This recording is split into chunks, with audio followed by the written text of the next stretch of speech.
జగన్ గారి సంక్షేమ పాలన ఎలా ఉంది? ఈ రోజు నుంచి వారు అపద్ధర్మ ముఖ్యమంత్రి ఉండబోతున్నారు. రేపటి నుంచి మాజీ ముఖ్యమంత్రి అవ్వబోతున్నారు. మరి మళ్ళా సీఎం అవుతారంటారా?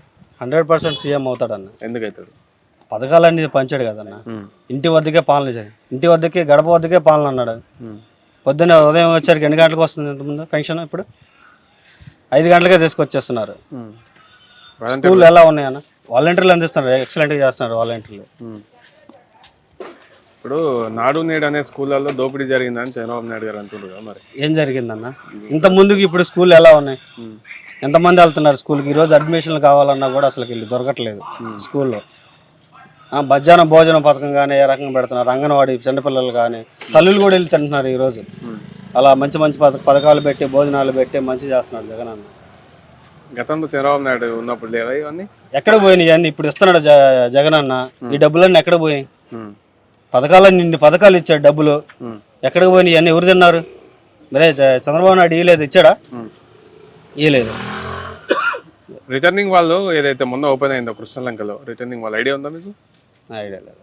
మొన్న ఓపెన్ అయింది, అది ప్రారంభించింది చంద్రబాబు నాయుడు గారే అని చెప్తారు కదా. మరి చంద్రబాబు నాయుడు అన్ని ప్రారంభిస్తాడన్న. జగనన్న వేసాడు ఈ రోడ్డు, సీసీ రోడ్లు మాకు మన జగనన్న కాలంలో జరిగింది. నేను వచ్చి రిబ్బన్ కటింగ్ చేస్తే ఊరుకుంటారా? ఊరుకోరుగా. జగనన్న వేసినప్పుడు జగనన్న ఓపెన్ చేస్తాడు, చేసుకొని ఏమైంది? పవన్ కళ్యాణ్ గారు మీ అభిప్రాయం? పవన్ కళ్యాణ్ గురించి ఏం చెప్పాలన్నా? చెప్పండి. ఏదో పశ్చిమ నియోజకవర్గంలో పోతే మహేష్ గారికి సీట్ ఉందన్న. ఇప్పుడు ఉందా లేదా? కష్టపడిన వారికి లేదంటారా? కష్టపడి 5 సంవత్సరాలు కష్టపడ్డాడో కష్టపడలేదు దేవుడికి తెలుసు, లేకపోతే జనాలకు తెలుసు. కష్టపడితే ఉంటది, లేదు సీట్ లేదు, కన్ఫర్మ్ లేదు.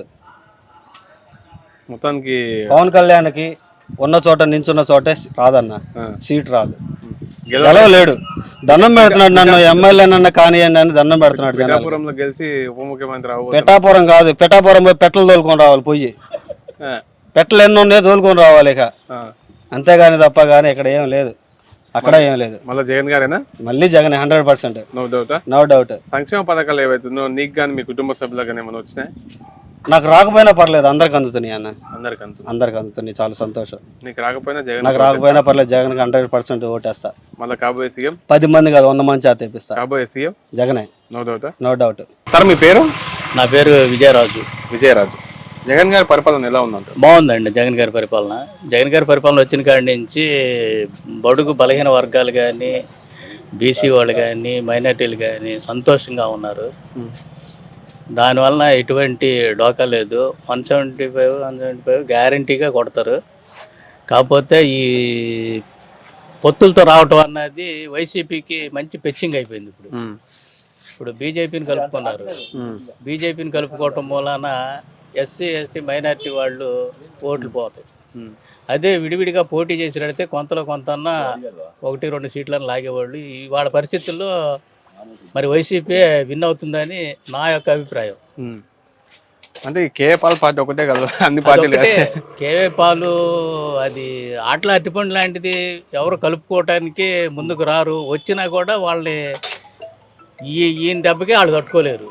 అందువలన ఆయన ఎవరిని కేఏ పాల్ గారిని కలుపుకోలేరు. పవన్ కళ్యాణ్ గారి కంటే బెటర్ కేఏ పాల్ అంటున్నారు. పవన్ కళ్యాణ్ గారి కంటే బెటర్ కేఏ పాల్ అంటున్నారు కదా. లేదు. ఇప్పుడు కేఏ పాల్ గారు అంతా ఇంటర్నేషనల్ లెవెల్లో మాట్లాడతాను కానీ రాష్ట్ర స్థాయి లెవెల్లో మాట్లాడినట్టు ఎక్కడ దాఖలాలు లేవు. పోయినసారి ఎలక్షన్లో కూడా సీట్ల పంపకాల్లో కూడా చాలా అవినీతి జరిగింది, చాలా గందరగోళాలు అయింది. కాబట్టి దాని గురించి మనం పెద్దగా లెక్కలో తీసుకోవాల్సినంత అవసరం లేదు. నువ్వు రాష్ట్రం గురించి ఆలోచించు, రాష్ట్రంలో ప్రజల గురించి ఆలోచించు. నువ్వు ఇంటర్నేషనల్ లెవెల్లో వాళ్ళ గురించి వీళ్ళ గురించి చెప్పుకుంటే నేను వాళ్ళతో తిరిగాను, వాళ్ళకి మీటింగ్ ఇచ్చాను, వాళ్ళకి చెప్పాను, ఇవన్నీ ఈ రాష్ట్రంలో వాళ్ళకి సంబంధం లేని విషయాలు కదా అయ్యి. ఇప్పుడు నువ్వు దయసేవకుడు అయి ఉండి ఈ రాష్ట్రంలో ఏ ఒక్కడైనా స్టేట్కి పంపించగలిగావా? నువ్వు ఉన్నత చదువుల కోసం నువ్వేమైనా పంపించగలిగావా? ఈ 5 సంవత్సరాల్లో నువ్వు ఎవరైనా ఒక దళితుని కానీ, ఒక బీసీని కానీ, ఒక మైనార్టీని కానీ, లేదు క్రిస్టియన్ సంస్థలో ఉన్న విద్యార్థులను ఎవరినైనా సరే నువ్వు పంపగలిగావా? అది ఎక్కడ దాఖలాలు లేవు, ఏ పేపర్లోనూ లేదు, ఏ న్యూస్లోనూ లేదు. పవన్ కళ్యాణ్ గారు మీ అభిప్రాయం? పవన్ కళ్యాణ్ గారు ఇండివిజువల్గా పోటీ చేసినట్టయితే కొంతలో కొంత అదే గుడ్డి కన్నా మెన్నమేలాగా ఉండేది. కానీ మరి పొత్తులు కొలుపుకోవటం వలన మరి కొంచెం ఇబ్బంది. పోయిన ఎలక్షన్లో మరి ఆయన చంద్రబాబు నాయుడు గారిని దూషించాడు. అంతకుముందు మోదీ గారిని దూషించాడు. మళ్ళీ మోదీ గారు ఇంత దూషించినా కూడా మళ్ళీ మోదీ గారు వీళ్ళిద్దరినీ కలుపుకున్నారు. చంద్రబాబు నాయుడు దూషించాడు మోడీ గారిని. ఆయన లభ్యత తిన్న ఇంటి వాసాలు లెక్క పెట్టినట్టుగా చేశారు వాళ్ళు. అయినా సరే మోదీ గారు మానవతా దృష్టితో కలుపుకున్నాడు. మరి అది ఏం జరిగిద్ది అన్నది ప్రజల యొక్క నరేంద్ర మోడీ గారు రంగంలోకి దిగిరు కదా, మరి జగన్ గారికి ఏమన్నా ఎఫెక్ట్ ఉంటుందా? జగన్ గారు తట్టుకోగలుగుతారా? జగన్ గారికి ఎటువంటి పరిస్థితుల్లో మోడీ గారి ప్రభుత్వం గురించి జగన్ గారికి ఎటువంటి నష్టం లేదు. కాబోయే సీఎం జగనే, నో డౌట్. No doubt. సంక్షేమ పథకాలు ఏవైతే ఉన్నాయో అందరికి వస్తలేవు, కొంతమందికి మాత్రమే వస్తున్నాయి. అర్హత ఉన్న ప్రతి వాళ్ళకి వస్తుందండి. అర్హత ఉన్న ప్రతి ఒక్కళ్ళకి సంక్షేమ పథకాలు వస్తున్నాయి. నాకు అర్హత లేదు, నేను ఒక ఎస్సీ క్యాండిడేట్ని, నాకు అర్హత లేదు, కానీ నాకు రావు. నాకు రావట్లేదని నేను బాధపడకూడదు. నా పక్కనోడికి వస్తుంది కాబట్టి నేను సంతోషించాలి. వాడికి రాకపోతే ఎందువల్ల రావట్లేదని వాడి గురించి నేను అడగాలి, తిరగాలి. చేసి నీకు దాఖలాలు కూడా ఉన్నాయి. నాకు రాకపోయినా పర్వాలేదు, నా పక్కన వాళ్ళకి, నా సహోదరులకి, నా తోపు మిత్రులకు మరి రావట్లేదండి, ఎందువల్ల రావట్లేదు, ఎక్కడ ప్రాబ్లం వచ్చింది ఏంటి అని కనుక్కొని ఉన్నత స్థాయి నాయకుల దగ్గరికి వెళ్ళిపోయి మాట్లాడి ఇది పరిస్థితి అంటే ఎక్కడ లోపం వచ్చిందో ఆ లోపాలు సరి చేసుకొని వాళ్ళకి ఇప్పించిన కథ ఇవి కూడా ఉన్నాయి. మొత్తానికి జగన్ గారు వాళ్ళ లబ్ధి పొందిన వాళ్ళందరూ ఓటేసి గెలిపించుకుంటారంటారా? లబ్ధిత పొందిన వారందరూ ఓటేసినా అపోజిషన్లో ఉన్న ఓట్లే ఎక్కువ వస్తాయి. ఇవాళ 3 పార్టీలు కలిసినాయి కాబట్టి అపోజిషన్లో ఉన్న వాళ్ళ ఓట్లే వస్తాయి. అది మళ్ళీ CM 100% Jagan. Right, okay. Uncle మీ పేరు? నా పేరు చిన్నారావు.